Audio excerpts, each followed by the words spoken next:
Control and coordination में अब हम लोग आगे क्या पढ़ेंगे, आगे पढ़ेंगे रिफ्लेक्स एक्शन के बारे में। रिफ्लेक्स एक्शन मतलब प्रतिवर्ती क्रिया। प्रतिवर्ती क्रिया का मतलब क्या होता है, थोड़ा सोचिए आप लोग। तो प्रतिवर्ती कोई एक्शन होगा तो उसके जस्ट अपोजिट तुरंत रिएक्शन। कोई आप क्लास में बैठे हैं, कोई आप क्लास में आके आपको एक झापड़ मारेगा तो क्या आप देखते रहेंगे क्या? आप भी तुरंत जो है अपोजिट रिएक्शन करेंगे, आप भी उसको मार सकते हैं, बिल्कुल। तो हर एक एक्शन का रिएक्शन, वो फिजिक्स वाला लॉ है, यहाँ पे हम कुछ और बात कर रहे हैं। तो यहाँ पे हम लोग क्या बात कर रहे हैं, रिफ्लेक्स एक्शन की।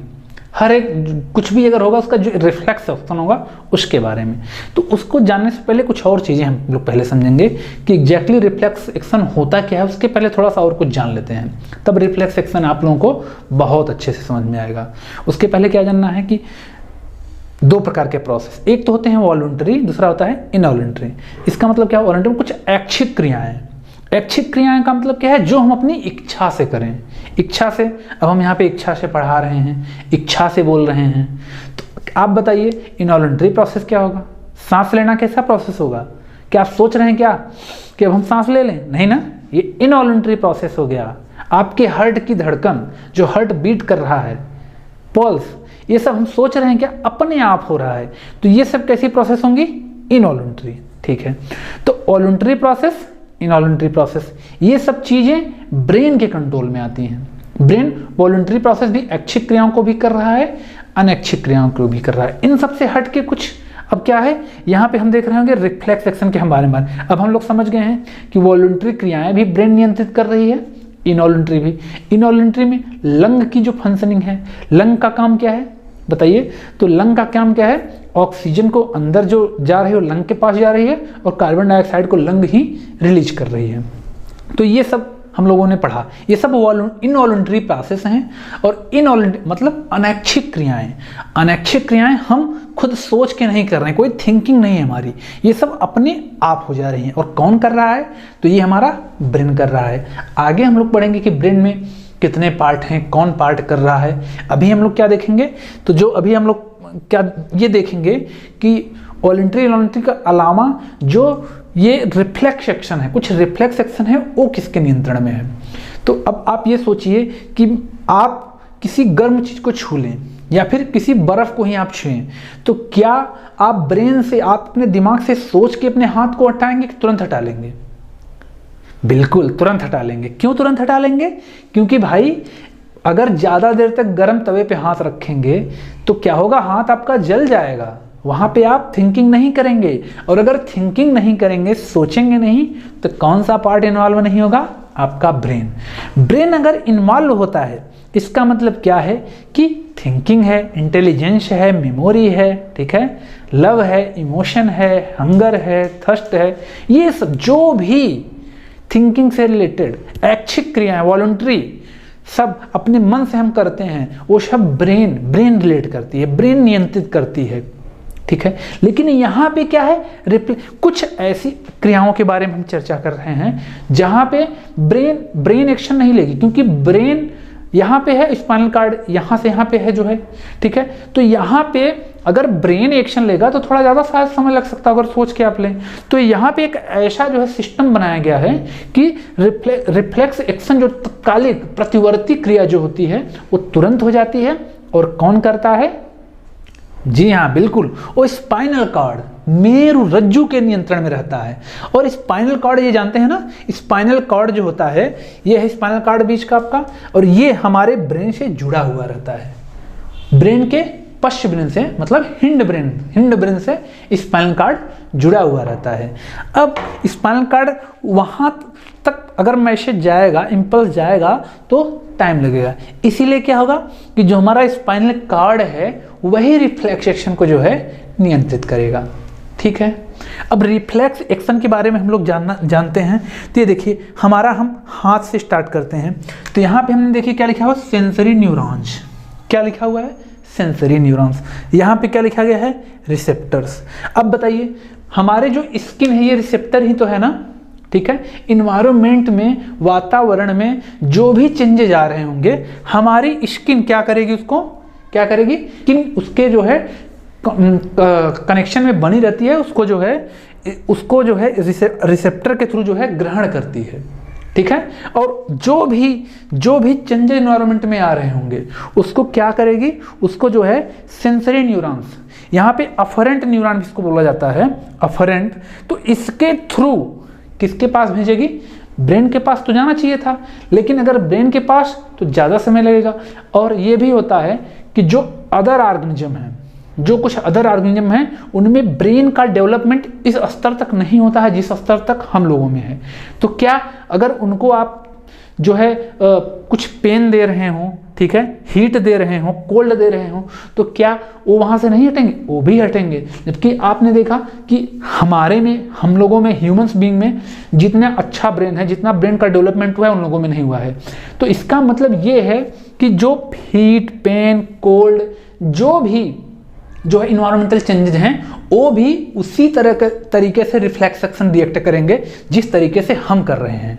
अब अगर वो भी कर रहे हैं, उनमें ब्रेन का डेवलपमेंट उस हिसाब से भी नहीं है, तो इसका मतलब ब्रेन इन चीज़ों को न नियंत्रित करती हो, कोई और करता हो। तो कोई और कौन करेगा, स्पाइनल कॉर्ड। और यहाँ से जैसे ही मान लीजिए अगर हम इस कोई व्यक्ति, ये हाथ फॉर्म दिखाया गया है, अगर हम इसको पिंच मारते हैं या फिर जो है इसको जो है गर्म चीज इसके ऊपर रख देते हैं, तो यहाँ सेंसरी न्यूरॉन या यहाँ पे अफरेंट न्यूरॉन के द्वारा स्पाइनल कार्ड तक जो है इंपल्स पहुंचा दी जाती है। किसके थ्रू, न्यूरॉन्स के थ्रू। और एक बात ध्यान रखिएगा, एक ही न्यूरॉन्स नहीं, ढेर सारे न्यूरॉन्स आपस में जुड़े हुए होंगे। और कभी भी अगर एग्जाम में ये पूछ ले कि मिनिमम कितने न्यूरॉन्स चाहिए रिफ्लेक्स एक्शन के लिए, तो आप सोचिए कितने चाहिए। तो देखिए, एक न्यूरॉन्स तो ले जाने के लिए चाहिए, एक ले आने के लिए, और एक इंटर न्यूरॉन जो दोनों को कनेक्ट कर रहा है। देखिए यहाँ पे लिखा हुआ है रिले न्यूरॉन, ये क्या कर रहा है, कनेक्ट कर रहा है, यहां से समझ लीजिए यहां तक, ठीक है, रिले न्यूरॉन समझ लीजिए। तो मिनिमम अगर न्यूरॉन्स की संख्या अगर पूछ ले कि minimum how many neurons required for reflex action, तो आप लोग क्या बताएंगे, 3, क्योंकि एक होगा अफरेंट न्यूरॉन। अफरेंट न्यूरॉन क्या करेगा, इंपल्सेस को ले जाएगा स्पाइनल कार्ड के पास, और वहां पर होगा इंटर न्यूरॉन। इंटर न्यूरॉन क्या करेगा, जो अफरेंट न्यूरॉन ले जा रहा है या सेंसरी न्यूरॉन, उसको मोटर न्यूरॉन या फिर इफरेंट न्यूरॉन उसको बोलते हैं, उसको दे देगा। तो 3, मिनिमम 3, लेकिन ऐसा पॉसिबल नहीं है कि 3 ही हो, ये हम छोटे ऑर्गेनिज्म लेवल पे बता रहे हैं, ठीक है। लेकिन जो बड़े स्तर के ऑर्गेनिज्म हैं उनमें ऐसा कभी नहीं होगा। फिर उनमें क्या होगा, उनमें ये होगा कि एक न्यूरॉन खत्म होगा, ठीक है, एक जॉन टर्मिनल, फिर यहां से दूसरा न्यूरॉन स्टार्ट हो जाएगा, दूसरा अगर खत्म होगा तो फिर क्या होगा, तीसरा। तो इस प्रकार से पॉइंट टू पॉइंट ढेर सारे न्यूरॉन्स जो है कहां तक पहुंचेंगे, आपके स्पाइनल कॉर्ड तक, और वहां पर तुरंत वहां से जो है रिफ्लेक्स एक्शन लिया जाएगा। और किसके द्वारा, फिर रिले न्यूरॉन में जाएंगे, रिले न्यूरॉन, मोटर न्यूरॉन या फिर इफरेंट न्यूरॉन के थ्रू इफेक्टर ऑर्गन, ये हमारे हाथ तक पहुंचा देगी। अब एक्शन हाथ को लेना है ना, तो ये जो लास्ट वाला न्यूरॉन होगा किससे जुड़ा होगा, अभी हम बताया आपको, वो किससे जुड़ा होगा, मसल्स फाइबर से। और मसल्स फाइबर और न्यूरॉन के जंक्शन को हम लोग क्या बोलते हैं, न्यूरोमस्कुलर जंक्शन। क्या बोलते हैं, न्यूरोमस्कुलर जंक्शन। और वहां से ये आएगा और क्या होगा कि हम जो है उसी के अकॉर्डिंग क्या करेंगे, एक्शन लेंगे, ठीक है। एक बार हम कुछ और कॉन्सेप्ट के बारे में देखते हैं। तो क्या हमने पढ़ा अभी, ये क्या है, स्पाइनल कॉर्ड है। स्पाइनल कॉर्ड में आप ये देख रहे होंगे, ये क्यों ब्रेन के पास नहीं गया, क्योंकि अगर ब्रेन के पास जाएगा तो ब्रेन थिंकिंग करेगा, और सारी चीजें हम सोच के तो करते नहीं हैं। कोई अगर हम ऐसे देख रहे हैं कि कोई जला देगा, हम तुरंत हाथ हटा लेते हैं। अगर हम सोच के ही सब कुछ करते तो पता लगता हमारा हाथ ही जल जाता, हमको पता ही नहीं चलता, ठीक है। तो जिनमें ब्रेन नहीं है या ब्रेन का डेवलपमेंट बहुत ज्यादा नहीं भी हुआ है, उनमें ये रिफ्लेक्स एक्शन लिया जाता है। अब देखिए आप, रिफ्लेक्स एक्शन मतलब प्रतिवर्ती क्रिया। एक क्वेश्चन एग्जाम में बहुत बार पूछा गया है कि प्रतिवर्ती चाप अर्थात रिफ्लेक्स आर्क क्या है। तो ध्यान से देखिएगा, ये जो सेंसरी न्यूरॉन के थ्रू जा रहा है इंटर न्यूरॉन से फिर मोटर न्यूरॉन या फिर इफरेंट, तो इस पूरे को क्या बोलेंगे, रिफ्लेक्स आर्क। एक चाप टाइप का स्ट्रक्चर बनता है, इसको बोलते हैं रिफ्लेक्स आर्क या फिर प्रतिवर्ती चाप, ठीक है।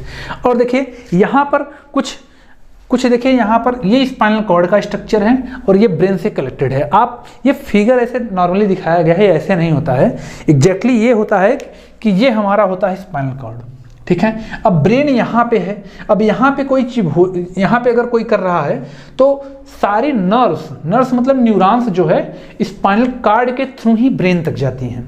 जब स्पाइनल कॉर्ड के थ्रू न्यूरॉन्स ब्रेन तक जाएंगे, इसका मतलब ये होगा इम्पल्सेस जो है स्पाइनल कॉर्ड से ब्रेन के पास पहुंच रहे हैं। तो पहले किसके पास पहुंच रहे हैं इम्पल्सेस? तो जाहिर सी बात है पहले हमारी स्पाइनल कॉर्ड के पास पहुंच रहे हैं, जो कि यहां से यहां तक है।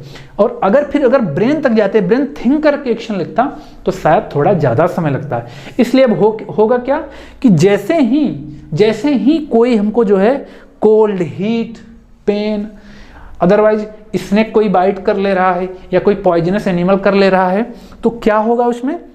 होगा ये कि सेंसरी न्यूरॉन या फिर अफरेंट न्यूरॉन के थ्रू हमारे स्पाइनल कॉर्ड के पास इंपल्सेस जाएंगे। इंपल्सेस कहाँ जाएंगे? स्पाइनल कॉर्ड के पास, और वहां से रिले न्यूरॉन्स द्वारा मोटर न्यूरॉन से कनेक्ट होंगे इंपल्सेस, और वहां से फिर इफेक्टर ऑर्गन के पास आएंगे, इफेक्टर ऑर्गन के पास, और तुरंत एक्शन ले लिया जाएगा। इसको क्या बोलेंगे? रिफ्लेक्स एक्शन, प्रतिवर्ती क्रिया, जिसमें तुरंत एक्शन ले लिया गया हो बिना ब्रेन के जो है कंट्रोल के। तो क्यों ऐसा हो रहा है? क्योंकि ब्रेन यहाँ पे है और स्पाइनल कॉर्ड के थ्रू होकर के जो है न्यूरॉन्स ब्रेन तक जाएंगे, उसमें कुछ और टाइम लग सकता है, ब्रेन थिंक कर सकती है। इसके लिए बढ़िया ये है कि ये प्रोसेस कैसे कंट्रोल हो कि हम जो है किसके पास चले जाएं, हम सीधा स्पाइनल कॉर्ड ही जो है कंट्रोल अपने कमांड में रख लें, रिफ्लेक्स एक्शन को। यहाँ आप देख रहे होंगे, यहाँ पे कुछ ब्लैक कलर की चीजें दिखाई गई हैं, यहाँ पे बाहर एकदम व्हाइट है, देख रहे हैं ना। और यहाँ से न्यूरॉन्स जो होंगे ब्रेन के पास जाते हैं। आप यहाँ से समझिए ज़्यादा क्लियर होगा। ये फिगर है, केवल रफली फिगर बनाया गया है। तो ये देखिए, ये व्हाइट दिख रहा है, जबकि ये दोनों हैं ये थोड़ा ब्लैक टाइप के। एग्जैक्टली ये ब्लैक नहीं, ये ग्रे होते हैं। तो जो स्पाइनल कॉर्ड का इनर पार्ट होगा, इनर भाग होगा, वो ग्रे मैटर होगा, और जो बाहर का होगा वो क्या होगा? व्हाइट मैटर होगा।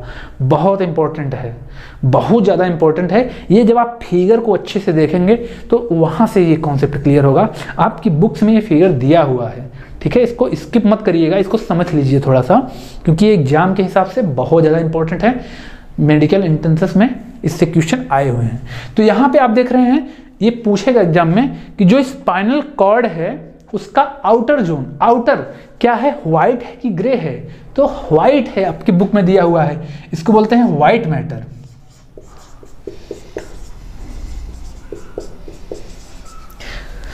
क्या बोलेंगे?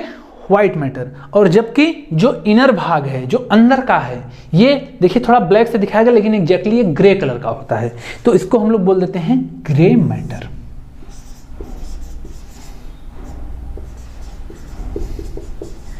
ये बहुत बार एग्जाम में पूछा गया है कि जो स्पाइनल कॉर्ड है उसकी इनर जोन में कैसा मैटर होता है, ग्रे की व्हाइट। तो आप लोग याद कैसे रखेंगे? आउटर व्हाइट आउटर, इतना याद कर लीजिए बस।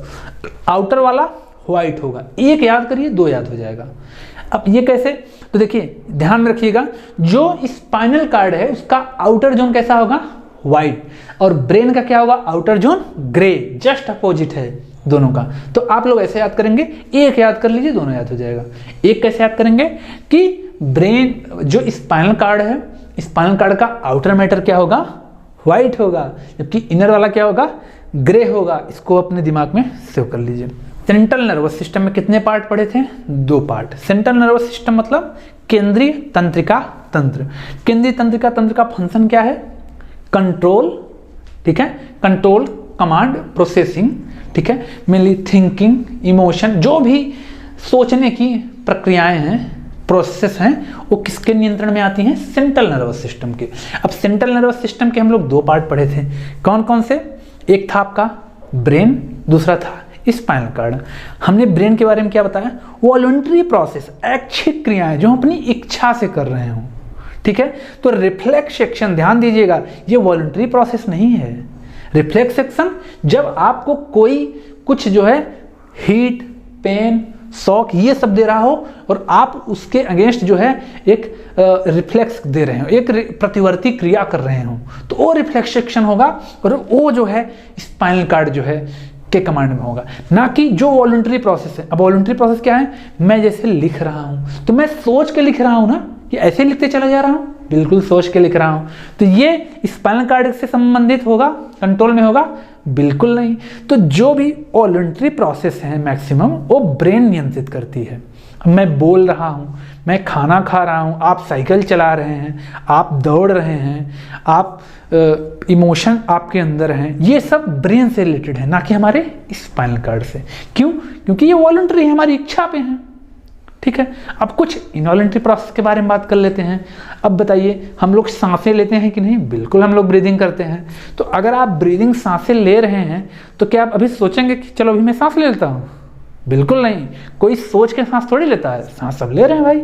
अगर सोच के सांस लेना पड़ता तो पता लगता आप सोए और सोए ही रह गए, तो ऐसा बिल्कुल नहीं होता है। ये इनवॉलंटरी प्रोसेस है और इसको ब्रेन अपने कंट्रोल में है, आपको सोचना नहीं है, आपको कुछ करना नहीं है। तो ये ब्रेन डिसाइड कर लेगी कि आपकी इनवॉलंटरी प्रोसेस कैसे होंगी। इनवॉलंटरी प्रोसेस जैसे हमने देखा कि क्या देखा, सांस लेना, ब्रीदिंग करना, हार्ट ब्लड को पंप सर्कुलेट कर रहा है, पंप कर रहा है। और क्या काम हो सकते हैं हमारे? डाइजेशन। क्या आप सोचते हैं कि हमको डाइजेस्ट करना है भोजन, कि अपने आप डाइजेस्ट हो जाता है? बिल्कुल अपने आप डाइजेस्ट हो जाता है। अब भूख लगना कैसा होगा? बोलिए, वॉलंटरी होगा कि इनवॉलंटरी? तो वॉलंटरी होगा। और इनवॉलंटरी भी हो सकता है, क्योंकि अगर आप एक लेवल तक नहीं खाएंगे तो आपको भूख तो लगनी ही है। ठीक है, लेकिन मेनली क्या होगा, भूख वॉलंटरी, आप इच्छा, आपकी इच्छा पे डिपेंड करता है, तो ये वॉलंटरी प्रोसेस में आता है। ठीक है, अभी कुछ प्रोसेस ऐसे होते हैं ना जो वॉलंटरी इनवॉलंटरी दोनों के पार्ट में होते हैं, तो उसको हम जो है एक साथ में जो है पढ़ लेंगे ताकि हमको याद रहे अच्छे से कि एग्जैक्टली वो वॉलंटरी में आएगा, ऐच्छिक होगा या फिर इनवॉलंटरी में होगा। डिस्चार्ज करते हैं वो वॉलंटरी होगा कि इनवॉलंटरी होगा, तो इसमें बड़ा कन्फ्यूजन है। कुछ लोग कहते हैं वॉलंटरी, कुछ लोग कहते हैं इनवॉलंटरी, लेकिन एग्जैक्टली आपको जब मैक्चुरिजन अर्थात यूरिन डिस्चार्ज अर्थात जब आप मूत्र विसर्जन पेशाब करते हैं तो आपकी वॉलंटरी कुछ हो जाता है ये, कि आप करना चाहते हैं तब करते हैं। तो इसको हम लोग आगे देखेंगे, अभी आएगा ये सब टर्म्स, तो उसमें हम लोग काफ़ी जो है डिटेल्ड में हम लोग पढ़ेंगे। अभी हम लोग केवल वॉलंटरी इनवॉलंटरी में थोड़ा सा समझ लेते हैं। अब जो डाइजेशन चल रहा है, वॉलंटरी है कि इनवॉलंटरी? जाहिर सी बात है इनवॉलंटरी होगा, अनैच्छिक होगा। कोई सोचेगा थोड़ी कि हमारा खाना पच जाए, खाना तो अपने आप ही पच रहा है, सांस तो अपने आप ही हम ले रहे हैं, हमारी हार्ट तो अपने आप ही ब्लड पंप कर रही है। जो रिस्पायरेशन है, केमिकल रिस्पायरेशन, जहाँ पे हमको एनर्जी रिलीज होती है, सब अपने आप ही इनवॉलंटरी है। और इसको जो है, इसको हमारी ब्रेन अपने कंट्रोल्ड वे में जो है चलाती है। जबकि रिफ्लेक्स एक्शन के बारे में हमने क्या देखा, रिफ्लेक्स एक्शन को, प्रतिवर्ती क्रिया को हमारा स्पाइनल कॉर्ड, और ये सबसे मोस्ट इंपॉर्टेंट ये है कि कुछ एनिमल्स में, जंतुओं में, जहाँ ब्रेन्स नहीं पाया जाता। ब्रेन क्यों नहीं पाया जाता? क्योंकि वो उतने एडवांस लेवल पे जितना हम लोग थिंकिंग कर पाते हैं उतना वो नहीं, क्योंकि हम इवोल्यूशन के सबसे टॉप लेवल पे हैं, तो हम सबसे ज़्यादा इवॉल्व हुए हैं, तो हमारे अंदर धीरे धीरे ब्रेन भी बन गया। लेकिन जो छोटे ऑर्गेनिजम्स हैं, छोटे का मतलब इन द सेंस इवोल्यूशन में, इन द सेंस सेल्स में, वहाँ पे टिश्यू लेवल पर उनका ऑर्गेनाइजेशन है या फिर ऑर्गन लेवल पे ऑर्गेनाइजेशन है, तो उन सब में क्या होगा, उन सब में पूरी तरीके से ब्रेन का डेवलपमेंट नहीं हुआ रहता है। जैसे कि अगर ब्रेन का डेवलपमेंट नहीं हुआ, जैसे मान लो अगर वहाँ पे न्यूरॉन्स ही, जैसे हाइड्रा में, तब बताइए वहाँ पे क्या होगा, तो वहाँ पे न्यूरॉन्स ही ये सब डिसाइड करेंगे कि क्या करना है। और कुछ अदर ऑर्गेनिज्म में जहाँ ब्रेन नहीं, जैसे कि आप लोग देखते होंगे कॉकरोच में, ठीक है, तो उतना ज़्यादा डेवलपमेंट नहीं हुआ है। फिर वहाँ से क्या होगा, वहाँ पे क्या होगा कि ये स्पाइनल कॉर्ड, वो न्यूरॉन्स ही जो आते हैं वही जो है डिसाइड कर देते हैं कि एक्शन क्या लेना है जो है। और हायर ऑर्गेनिज्म में ऐसा बिल्कुल नहीं होता। हायर ऑर्गेनिज्म में ब्रेन भी है, लेकिन क्यों? क्योंकि ब्रेन में क्या होता है कि वॉलंटरी इनवॉलंटरी, तो वहाँ पे जाएगा तो थोड़ा टाइम लग सकता है, लेकिन आपको एक्शन तुरंत रिफ्लेक्स एक्शन करना है तो ये स्पाइनल कॉर्ड के ही नियंत्रण में आता है। स्पाइनल कॉर्ड के थ्रू होकर के इंपल्सेस ब्रेन के पास जाएंगी और वहाँ जाने में टाइम लगेगा, इसलिए हमारा स्पाइनल कॉर्ड ही जो है ये सब नियंत्रित करता रहता है। जाहिर सी बात है आपको वीडियो पसंद आ रही होगी, इतने अच्छे से हम पढ़ा रहे हैं, मेहनत कर रहे हैं, तो आप लोग भी थोड़ा शेयर कर दीजिए, लाइक भी कर दीजिए, ठीक है। और चैनल को अगर आपने हमारे सब्सक्राइब नहीं किया है तो सब्सक्राइब भी कर लीजिए, क्योंकि हम अपने चैनल पे अब जो है कंटिन्यूसली जो है पूरा का पूरा बायो जो है कवर करेंगे और आपको काफ़ी आनंद आएगा। डिटेल्ड वे में चलेंगे, काफ़ी अच्छे से छोटी से छोटी चीज़ें समझेंगे और यहीं पे सारी चीज़ें हम लोग याद करते हुए चलेंगे। आपको एक बार अगर दोबारा आप हमारी सेशन वीडियो लेक्चर को देख लेंगे तो सारी चीज़ें आपको क्लियर हो जाएंगी, कुछ भी पढ़ने की ज़रूरत नहीं पड़ेगी। जैसे कि हम लोग एक एक चीज़ें, छोटी से छोटी चीज़ें, उसको हम जो है एक टॉप लेवल पे लेके चल रहे हैं ताकि एग्जाम में भी कोई आपको समस्या ना हो। हम देखिए जो आपकी बुक में नहीं है उन सबको भी ऐड करते हुए चल रहे हैं। जैसे कि हमने आपको बताया था ना, व्हाइट मैटर का कॉन्सेप्ट बाहर पाया जाएगा किसमें, स्पाइनल कॉर्ड में, जबकि ब्रेन में क्या होगा, जस्ट अपोजिट। वहाँ पे क्या होगा, वहाँ पे ग्रे मैटर बाहर पाया जाएगा। तो आप एक याद करिए, दो याद हो जाएंगे, व्हाइट मैटर बाहर स्पाइनल कॉर्ड, व्हाइट मैटर अंदर ब्रेन। बहुत सिंपल है। तो ये आपका हमने क्या पढ़ा, रिफ्लेक्स एक्शन। रिफ्लेक्स एक्शन किसके नियंत्रण में है, स्पाइनल कॉर्ड के। और एक इफरेंट रिले न्यूरॉन, ये सब मिलके क्या बना रहे हैं, रिफ्लेक्स आर्क, प्रतिवर्ती चाप। अभी तक हम लोग ने क्या पढ़ा, रिफ्लेक्स एक्शन। अब हम लोग ये देखेंगे कि रिफ्लेक्स एक्शन कितने प्रकार के हो सकते हैं, कैसे रिफ्लेक्स एक्शन हो सकते हैं। तो रिफ्लेक्स एक्शन 2 टाइप के होंगे। कौन कौन से, सिंपल रिफ्लेक्स, कंडीशनल रिफ्लेक्स। तो इसके बारे में हम लोग थोड़ा जानेंगे, ठीक है। रिफ्लेक्स एक्शन क्या होता है, इनवॉल्यूंटरी है, अनैच्छिक है, कि अपनी इच्छा से, हाँ अनैच्छिक है, उसमें ब्रेन का इन्वॉल्वमेंट है ही नहीं। अनकॉन्शियस माइंड से, मतलब ब्रेन का इस्तेमाल।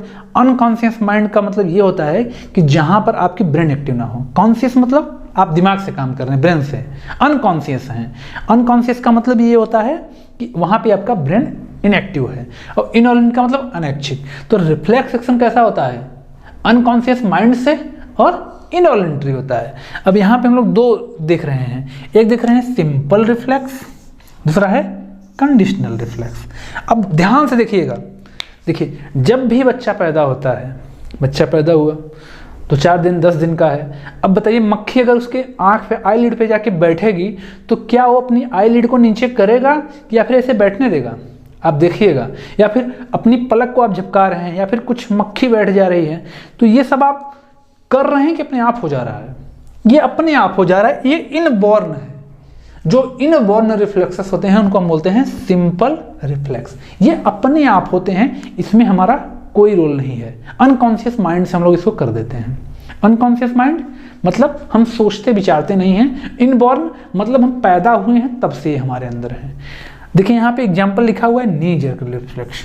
नी जर्क रिफ्लेक्स, जैसे ही नी, ये हमारी घुटना जो होता है ना, इसको कोई जर्क देता तो हम ऐसे हटा लेते हैं या मारते हैं अपनी पटेला पे, कोई ऐसे करे अगर, तो इसको बोलते हैं नी जर्क, ठीक है।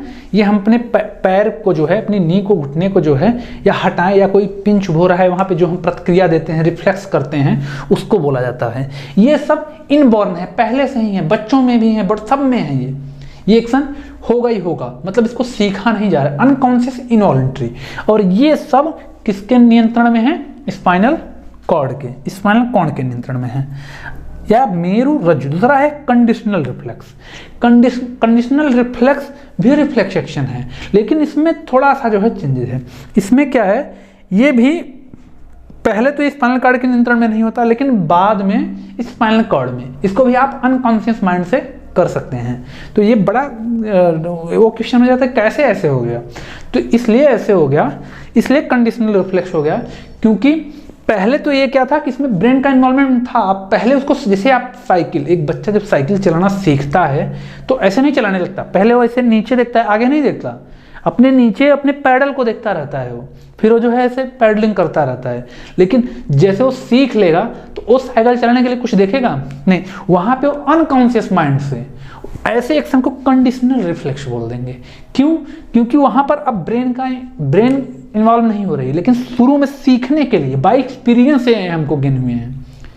एक्सपीरियंस मतलब धीरे धीरे एक्सपीरियंस, जैसे आप लिखते हैं तो शुरू में ऐसे इतने एक एक वर्ड को बनाने में अभी हमसे कुछ बोले कोई, हम ऐसे लिखते जा रहे हैं, तो हम ब्रेन से सोचते नहीं है उसको, डायरेक्टली जो है साइकिलिंग को डायरेक्टली हम इसे करते चले जाएंगे। लेकिन शुरू में क्या था कि हम उसको सीखने में लगे हुए थे, एक्सपीरियंस पहले कर रहे थे, और एक्सपीरियंस जहाँ पे आ जाएगा वहाँ का ब्रेन पे इन्वॉल्वमेंट हो जाएगा।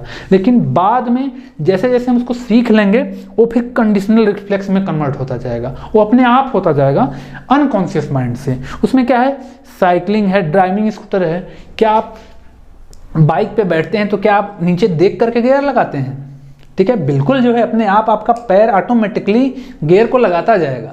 ब्रेकर आएगा तो अपने आप जो है गियर को छुड़ाएंगे, ब्रेक लगाएंगे, अपने आप सारा एक्शन आपका होता रहता है। आप फोन पे बात भी कर रहे होते हैं उस समय, तब भी आप कर लेते हैं कुछ, और साइकिलिंग में भी ऐसे ही फोन से बतिया रहे हैं उसको भी कर रहे हैं। ऐसा नहीं है कि फिर ब्रेन से आप सोच रहे हैं। क्यों ऐसा नहीं है? क्योंकि ऐसे रिफ्लेक्सेस को बोलते हैं कंडीशनल रिफ्लेक्सेस। ये इनवॉर्न नहीं होते। क्या कोई पैदा हुआ तुरंत साइकिलिंग कर लेगा क्या? या 10 साल में ऐसे बिना सीखे साइकिलिंग कोई कर लेगा? बिना सीखे कोई बाइक चला लेगा? नहीं चला पाएगा। बिना सीखे कोई लिख लेगा? नहीं लिख पाएगा। तो जो चीज़ें हम अपनी लाइफ में क्या करते हैं, सीखते हैं, एक्सपीरियंस करते हैं, और उसको जो है फिर रिफ्लेक्स एक्शन में कन्वर्ट करते हैं। ऐसे एक्शंस को बोलते हैं कंडीशनल रिफ्लेक्स, जैसे कि cycling, driving of scooter etcetera. और सिंपल रिफ्लेक्स में ऐसे रिफ्लेक्सेस जो इनबॉर्न हो, इसको आप ध्यान दीजिएगा, यहाँ पे आप इनबॉर्न है ये सब, ठीक है। इसमें क्या है, एक्सपीरियंसेस से आते हैं।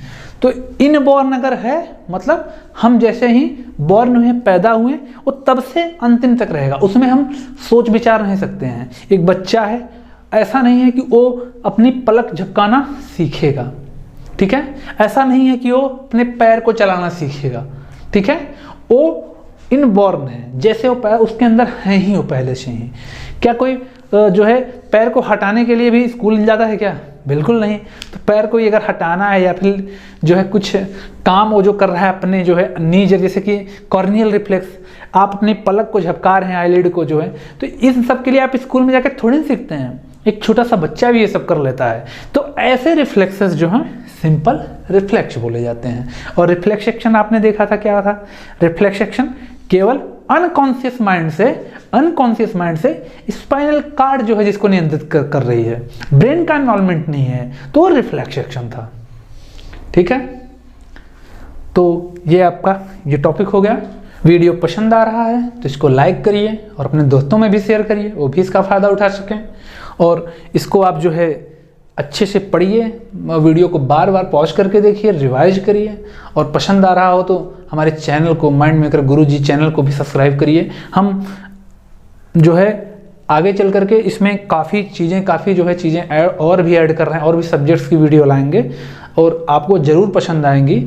हमारे चैनल को ज़रूर सब्सक्राइब करिए, और हम और भी मेहनत कर रहे हैं और भी इस पे काम कर रहे हैं। तो हमारा प्रयास रहेगा कि आपको जो है घर बैठे ही अच्छे से अच्छा कंटेंट आपको जो है घर बैठे ही मिल सके।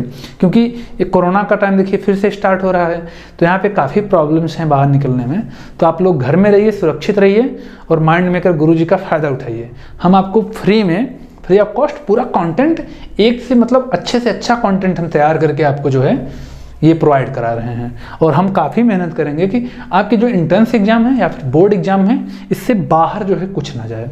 आप ध्यान से अगर समझेंगे तो सारी चीज़ें यहाँ पे कवर हो रही हैं, और इससे आप अपने बोर्ड एग्जाम के लिए भी प्रिपेयर कर सकते हैं, एंट्रेंस एग्जाम के लिए भी।